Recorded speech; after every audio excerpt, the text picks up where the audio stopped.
मेरे प्यारे बच्चों, फिजिक्स चैनल पे आपका वेलकम है। ये जो हम लोग की नीट की सीरीज चल रही है उसमें हम लोग इलेक्ट्रोमैग्नेटिक इंडक्शन चैप्टर कर रहे हैं और उसमें इंड्यूस्ड ईएमएफ हमने मोशनल ईएमएफ के बारे में देखा था नेक्स्ट वीडियो में।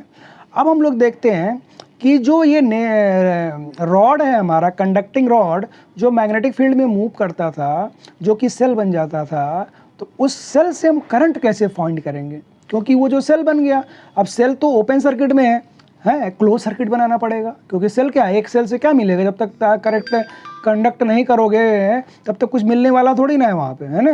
तो कैसे मिलेगा, तो हमने क्या किया, यहाँ पे देखो एक रेल ये बना दिया, एक कंडक्टिंग रेल है ना, ये ट्रैक, और यहाँ पे इसका कुछ रेजिस्टेंस ये दिखा दिया, और ये हमारा रॉड है, ये मूव कर रहा है।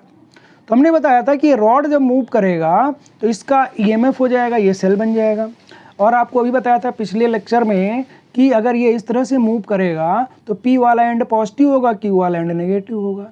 तो अगर ये पॉजिटिव या नेगेटिव तो करंट इसमें कैसे फ्लो करेगा, इस तरह से करंट हमारा फ्लो कर रहा है। देखिए इस तरह से ये करंट हमारा क्या कर रहा है, फ्लो कर रहा है, इधर से चल रहा है, इस तरह से करंट फ्लो कर रहा है, माने एंटी क्लॉकवाइज डायरेक्शन में इसमें करंट फ्लो कर रहा है। अब आपको पता है अगर किसी कंडक्टर में करंट फ्लो कर रहा है तो उस कंडक्टर में क्या लगता है, फोर्स भी लगता है ना। तो पहले तो करंट की बात कर ले हम। देखो ईएमएफ हम लोग निकाले थे, क्या आया था, BLV। क्या आया था, BLV, या सिंपली कहें तो BL dash V dash, L dash effective length था, V डैश क्या था, component of velocity perpendicular to the length. अब इंड्यूस्ड ईएमएफ की बात करें तो I बराबर क्या होगा, E/R, है ना। ये रेजिस्टेंस जो यहाँ पे दिख रहा है इसका, है ना, ये रेजिस्टेंस जो दिख रहा है आपको, है ना, और इस कंडक्टर का भी कुछ रेजिस्टेंस होगा। अगर इसको भी कंसीडर कर लें तो इसका इंटरनल रेजिस्टेंस स्मॉल r है, ये एक्सटर्नल रेजिस्टेंस यहाँ से यहाँ तक की बात कर रहा है। तो अगर कंडक्टर का भी रेजिस्टेंस कंसीडर कर लेंगे तो स्मॉल r आ जाएगा। तो यहाँ करंट की वैल्यू I/E/R+R, है ना। सेल के पास जैसे इंटरनल रेजिस्टेंस नहीं होता, तो ये कंडक्टर है भैया, इसके अंदर करंट फ्लो कर रहा तो ये भी तो रेजिस्टेंस अप्लाई करेगा, तो इसके अंदर इंटरनल रेजिस्टेंस आ जाता है। तो करंट इसके अंदर जो हो जाएगा I=E/R+R भी हो जाएगा, है ना। इंड्यूस्ड ईएमएफ हो गया। मैग्नेटिक फोर्स, अब आपको पता है फोर्स का फॉर्मूला क्या होता है, BIL है sine theta, BIL sine theta. Sine theta को यहाँ 1 मान लिया गया है। थीटा आपको पता है L और B के बीच का एंगल है। L का डायरेक्शन करंट का डायरेक्शन होता है और B मैग्नेटिक फील्ड का डायरेक्शन होता है। तो I in मतलब जो इंड्यूस करंट आया, BVL/R आया।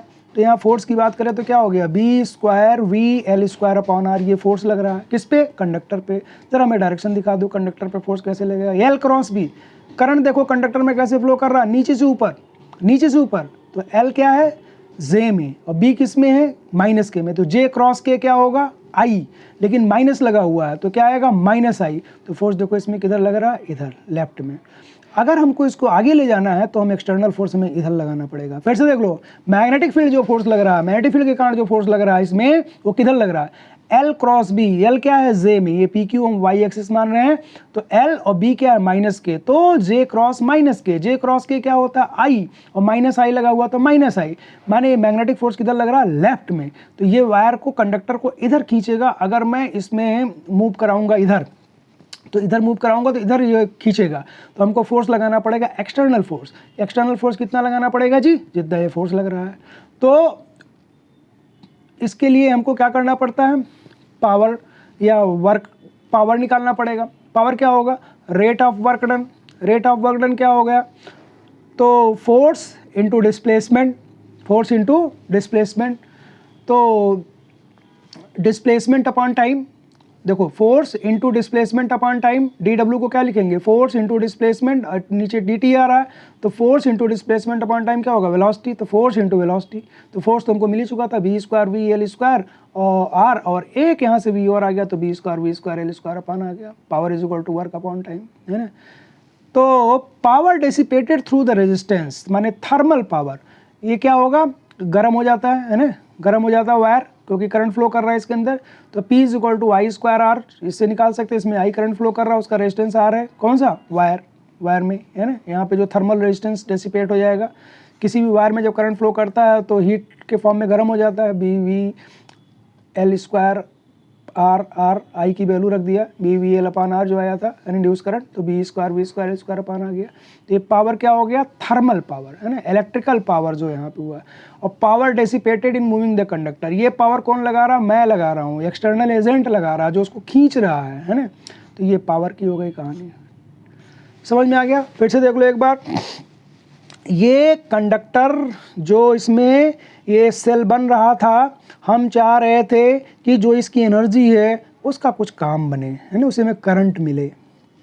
तो मैंने क्या किया, वो ओपन सर्किट में था, इसको क्लोज सर्किट में बनाया। क्लोज सर्किट में बनाने के लिए एक रॉड लिया, एक रॉड ये लिया, एक वायर लिया, इसको जोड़ दिया। इस रॉड पे जब इसको स्लाइड करेंगे तो ये सर्किट क्या हो जाएगी, हमारी पूरी हो जाएगी। अब इसको हटा दोगे, यहाँ से कर दोगे इसको, है ना, यहाँ तक कर दोगे तो ये ब्रेक हो जाएगा, तो ओपन सर्किट में हो जाएगा। अभी ये क्या है, क्लोज सर्किट में, देखो इस तरह से क्लोज सर्किट बन रहा है। ये एंड पॉजिटिव हो रहा था, एंड नेगेटिव हो रहा था, तो ये इस तरह से इसमें करंट फ्लो कराएगा। पी एंड पॉजिटिव, तो इधर से करंट ऐसे भेजेगा, ऐसे जाएगा, इसके अंदर करंट जाएगा, तो ये कंडक्टर पे इसकी डायरेक्शन में फोर्स लगेगा। अब इस डायरेक्शन में फोर्स लगेगा, इसको हमको आगे अगर चलाना है तो आगे चलाने के लिए हम क्या करेंगे, एक्सटर्नल इस पर फोर्स लगाएंगे। फोर्स लगाएंगे तो डिस्प्लेसमेंट होगा, है ना, तो वर्क डन होगा, वर्क डन होगा तो पावर होगा, है ना। और ये जो हम खर्च कर रहे हैं एनर्जी, जो हम पावर लगा रहे हैं, वो कहाँ जाएगा, ये इलेक्ट्रिकल पावर हो जाएगा। ये रेजिस्टेंस में हीट एनर्जी के फॉर्म में क्या हो जाएगा, डेसिपेट कर जाएगा। तो उसी पावर की बात यहाँ पे ये कर रहा था, B square L square V square upon R. Clear हो गई बात? Okay, thank you.